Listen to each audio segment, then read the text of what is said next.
Pemirsa, Mendikbud Ristek Nadiem Makarim merayakan Hari Pendidikan Nasional Hardiknas 2021 dengan membuat podcast singkat bersama Presiden Joko Widodo. Dalam podcast itu, keduanya membahas konsep Merdeka Belajar. Hari ini kan Hari Pendidikan Nasional, Pak Presiden.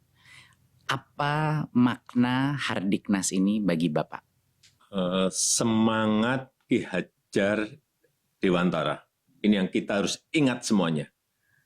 Bahwa pendidikan itu haruslah memerdekakan manusia. Beliau menyampaikan itu. Dan itu kita harus ingat semuanya.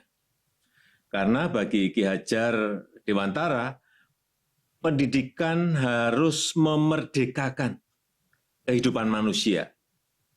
Kemerdekaanlah yang menjadi tujuan.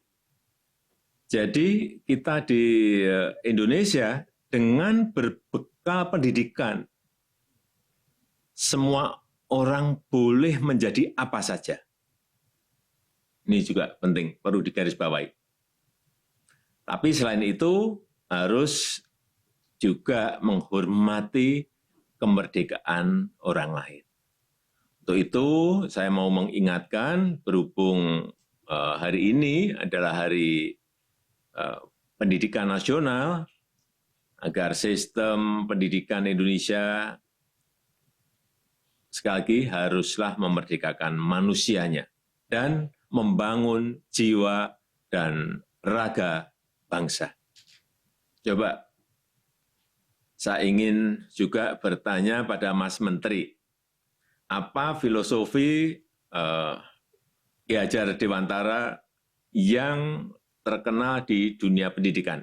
Tentunya filosofi Merdeka Belajar, Pak Presiden, itu yang Pak Presiden baru saja jelaskan. Tapi ada juga satu lagi yang pakai bahasa Jawa, ing ngarso sung tulodo, ing madyo mangun karso, tutwuri handayani. Nah ini yang artinya di depan memberi teladan, di tengah memberi bimbingan, dan di belakang memberi dorongan.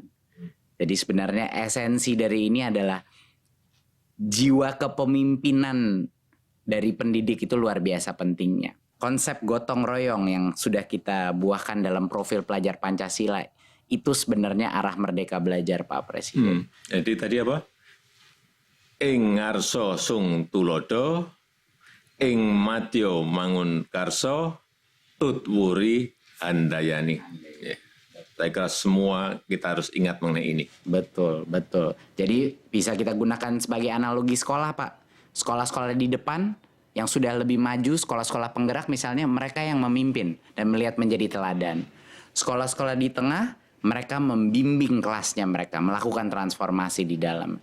Dan sekolah-sekolah yang mungkin masih di belakang, itu diberikan dorongan dan mereka harus meminta ke dinas, ke pemerintah untuk bantu mengupgrade saya. Jadi itu salah satu filsafat gotong royong, tapi ekosistemnya Pak yang dikuatkan. Jadi menurut saya itu yang terpenting. Tapi menurut saya Pak Presiden, saya sangat setuju sama Pak Presiden bahwa kemerdekaan berpikir, kemerdekaan berkarya, kemerdekaan bertanya, pertanyaan-pertanyaan sulit, itu yang impian kami ya Pak untuk di kelas-kelas kita, sehingga anak-anak ini bisa merdeka dalam menjadi apapun yang sesuai dengan minat dan bakat mereka. Kalau melihat di lapangan, proses belajar jarak jauh yang kita lakukan, menurut Mas Menteri, seperti apa? Banyak kendalanya. Banyak yang nggak punya HP, banyak yang nggak punya koneksi internet, dan kita melihat di dunia memang kualitas daripada pembelajaran itu ada penurunan. Tapi hal yang dipelajari para guru-guru dan anak-anak mengenai platform-platform digital ini menjadi suatu kesempatan emas bagi kita, Pak Presiden, untuk mengikuti perkembangan itu dan menggunakannya untuk transformasi pendidikan seperti yang Bapak bilang, hybrid. Walaupun anak udah kembali ke sekolah, nanti berbagai macam platform teknologi akan meningkatkan kolaborasi antara guru, orang tua, dan murid dengan cara-cara yang belum bisa kita prediksi, tapi kesempatannya banyak sekali, Pak. Jadi sudah ada terobosan-terobosan? Sudah, Pak. Ke sana? Ada beberapa, ya. Pertama yang saya bilang tadi adalah digitalisasi sekolah akan menjadi salah satu fokus utama di dalam program Merdeka Belajar ini. Tapi ada beberapa program-program yang sangat penting yang sudah diluncurkan Pak, walaupun dalam masa pandemi. Yang pertama adalah ujian nasional kita ubah menjadi asesmen nasional, di mana sekarang kita bukan mengukur informasi, tapi kita mengukur numerasi dan literasi kemampuan bernalar Pak, sesuai dengan standar internasional.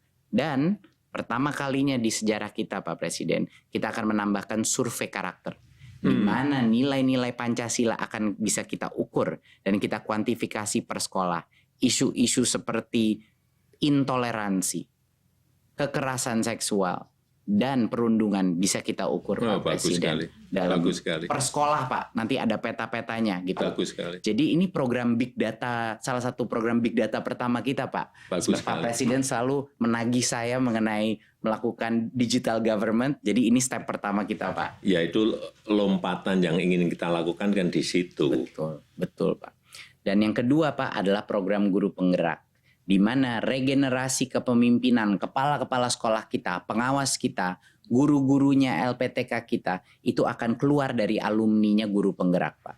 Saya baru aja di Papua Pak, kemarin luar biasa, sama di Kalimantan Timur, banyak dari guru penggerak yang ikut program baru 5 bulan, nangis-nangis depan saya Pak Presiden. Mereka nangis karena apa Pak?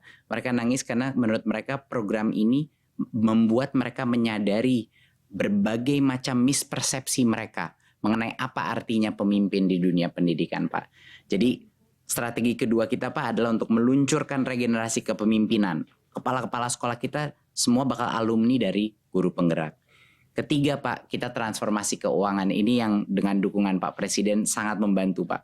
Dana BOS yang tadinya suka datang telat Pak di daerah, kita nggak lewat pemerintah daerah, langsung transfer ke sekolah, biar kepala sekolahnya nggak perlu nalangin dulu. Biasanya minjem-minjem Pak sama orang tua untuk bulan-bulan pertama. Sekarang alhamdulillah transfer langsung. Kedua, kepala sekolah sekarang punya fleksibilitas Pak dalam penggunaan dana BOS. Mereka bisa gunain, kadang ada yang kebutuhannya buku, kadang kebutuhannya digital, kadang-kadang kebutuhannya masker. Adapun yang kebutuhannya perahu untuk nyebrangin anak-anak dari pulau sebelah Pak. Iya, ini kan negara besar ya. Kebutuhan di setiap sekolah, di setiap daerah, di setiap provinsi itu pasti beragam, berbeda-beda. Betul. Jadi nggak bisa, tidak selalu kayak Pak Presiden, waktu saya pernah ngobrol sama Pak Presiden, keseragaman itu belum tentu keadilan. Iya, betul. Itu Pak. Dan saya mengambil nasihatnya Pak Presiden, lalu kita buat lewat kebijakan. Pak Presiden juga yang mendorong saya waktu itu untuk melakukan transformasi dana BOS Majemuk Pak Presiden. Kan aneh kan Pak, dulu Pak Presiden bilang sama saya, Mas Menteri ini aneh kok jadi per anaknya di Jakarta sama per anaknya di Papua, di Pulau Maluku. Jadi setelah kita evaluasi, kita ubah Pak Presiden. Sekarang namanya dana BOS Majemuk. Berdasarkan per anaknya itu berdasarkan indeks kemahalan. Jadi di Papua di mana bangun ruang kelas itu 3 kali lebih mahal, ngirim buku dari Jakarta bisa 2 kali lebih mahal. Sekarang Pak, anak-anak di kepulauan di Maluku sama Papua naik dana BOS-nya 40% sampai dengan 100% Pak Presiden. Ya itu yang namanya keadilan. Betul. Belum tentu keseragaman adalah keadilan. Bagaimana sekarang Mas Menteri mengenai infrastruktur dan teknologi untuk sekolah? Digitalisasi sekolah Pak. Tentunya bekerja sama, berkoordinasi dengan Menkominfo Pak untuk memastikan bahwa sekolah menjadi prioritas untuk koneksi internet Pak. Dari Kemendikbud kami sedang mempersiapkan program distribusi laptop terbesar Pak yang pernah terjadi. Sehingga anak-anak kita dan guru-guru kita akan bisa mengakses. Ya, dan tentunya dengan proyektor dan juga dengan wifi router. Kapan itu? Harapannya dalam 1-2 tahun ke depan banyak sekali sekolah kita, puluhan ribu sekolah kita akan menerima paket-paket laptop Pak. Dan juga Pak, beberapa inovasi yang kita lakukan tentunya di Kampus Merdeka dan KIP Kuliah Pak. Di Kampus Merdeka adalah program yang luar biasa didukung Pak Presiden, adalah untuk membuka opsi bagi perusahaan, bagi NGO-NGO untuk membuat kursus-kursus 1 semester yang akan mendapatkan full SKS bagi anak-anak mahasiswa kita. Jadi sekarang belajar bisa di mana-mana. Iya, sekarang artinya belajar itu bisa dengan siapa saja. Belajar juga bisa di mana saja. Dengan siapapun, bisa dengan perbankan, bisa dengan industri, bisa dengan UKM, semuanya bisa. Benar, setuju sekali Pak. Tapi masalahnya dulu Pak Presiden, jangka waktunya kependekan. Kalau mau magang itu cuma 1-2 bulan Pak. Dan anak-anak kuliahnya masih harus ngambil mata kuliah di universitasnya. Sekarang sudah berubah Pak. Dia akan mendapatkan full 20 SKS di dalam perusahaan tersebut.